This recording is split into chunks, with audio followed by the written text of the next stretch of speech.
aposentadoria sem idade mínima junto ao INSS, mesmo após a reforma da Previdência. Antes de tudo, deixa eu me apresentar. Meu nome é Thiago Rodrigues, sou advogado previdenciarista e este aqui é o canal Imersão Previdenciária. Se você quer receber conteúdos e dicas práticas de direito previdenciário, não deixe de se inscrever no nosso canal e ativar o sininho.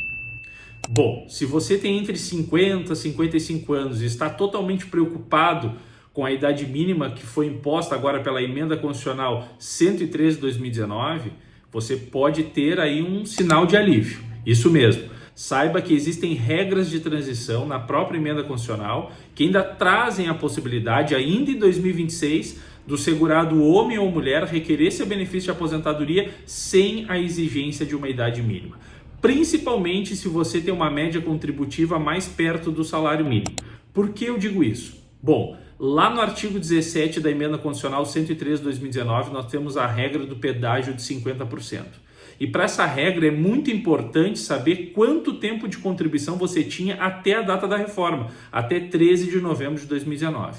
Porque se você estava a menos de 2 anos de completar o tempo de contribuição, ou seja, a menos de 2 anos do homem completar 35 anos ou a menos de 2 anos da mulher completar 30 anos de contribuição, ainda sem uma idade mínima exigida, você pode requerer seu benefício de aposentadoria. Isso mesmo, porque você vai ter um pedágio, né, que você vai ter que cumprir, mas vai conseguir o regramento de uma aposentadoria que é muito semelhante à legislação que estava vigente antes da reforma da Previdência, ou seja, pela Lei 9876 de 99.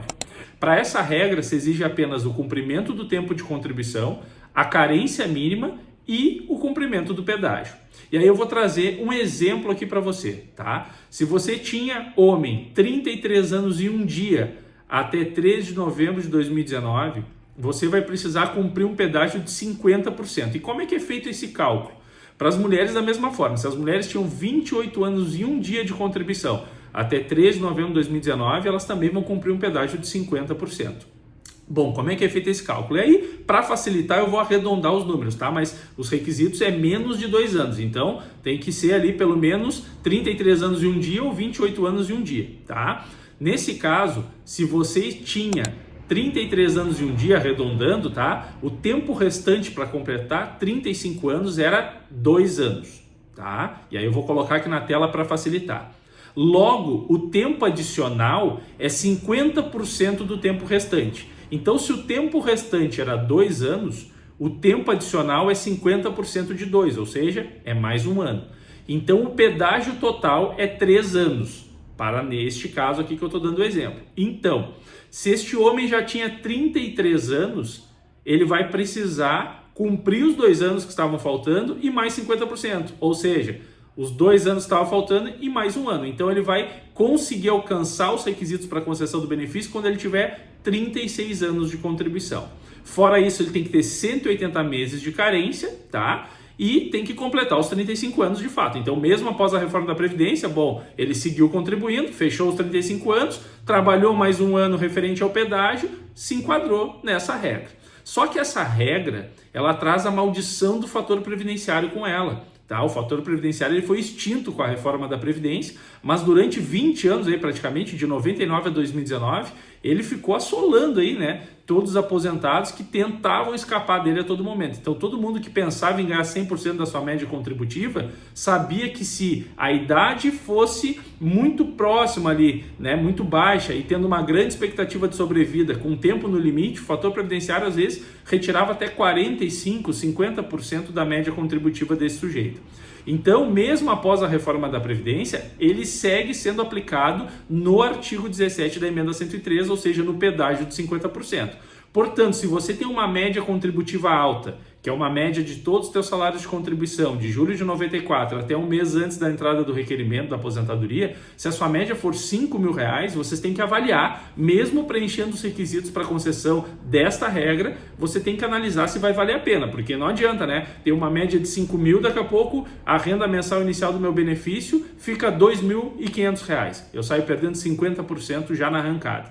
Aí realmente a longo prazo vai ter um prejuízo muito grande, porque nós temos que calcular também o retorno financeiro estimado, que seria o quê?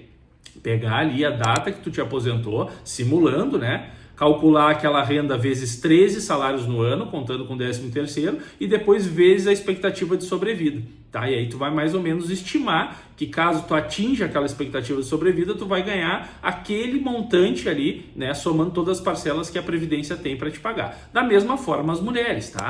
Quando eu dei o exemplo dos 33 anos do homem, da mulher, a mesma coisa. Se ela tinha 28 anos e um dia, o tempo restante, arredondando, era 2 anos. Mais tempo adicional, que é 50% do tempo restante, mais um. Então, essa mulher vai se aposentar sem idade mínima com 31 anos de contribuição, 180 meses de carência e cumprindo o pedágio. Mas aí também tem que analisar, né, se a média contributiva dela é alta, e aí vai fazer com que ela possa perder dinheiro ou ir aguardando e vendo, né, até que ponto o fator previdenciário vai sendo, vamos dizer assim, vai se atenuando o impacto dele. Porque tu ganha 2 pontos na tabela por ano, 1 ponto pelo aniversário e 1 ponto pelo tempo trabalhado. Então lá na tabelinha do fator previdenciário, se tu optar por não se aposentar este ano, mesmo preenchendo os requisitos e deixar para o ano que vem, por exemplo, com 32 anos de contribuição e 1 ano a mais de idade, ele vai estar te atingindo menos, e aí tu está perdendo menos. Tá? Então isso tem que analisar através de um planejamento previdenciário e também comparar com as demais regras de transição, a do pedágio de 100%, né? A regra de pontos, tempo de contribuição e idade mínima, a regra da aposentadoria por idade, a regra de transição da aposentadoria especial, as regras de transição da aposentadoria do professor. Então existem inúmeras regras de transição que têm que ser comparadas, e aí calculando os valores exatos de quanto tu vai receber em cada estratégia, fica muito fácil de tomar uma decisão e saber qual é o melhor caminho. Então, se você tem alguma dúvida, se está perto aí de preencher os requisitos com base no exemplo que eu trouxe aqui, deixe seu comentário e não deixe de se inscrever no nosso canal.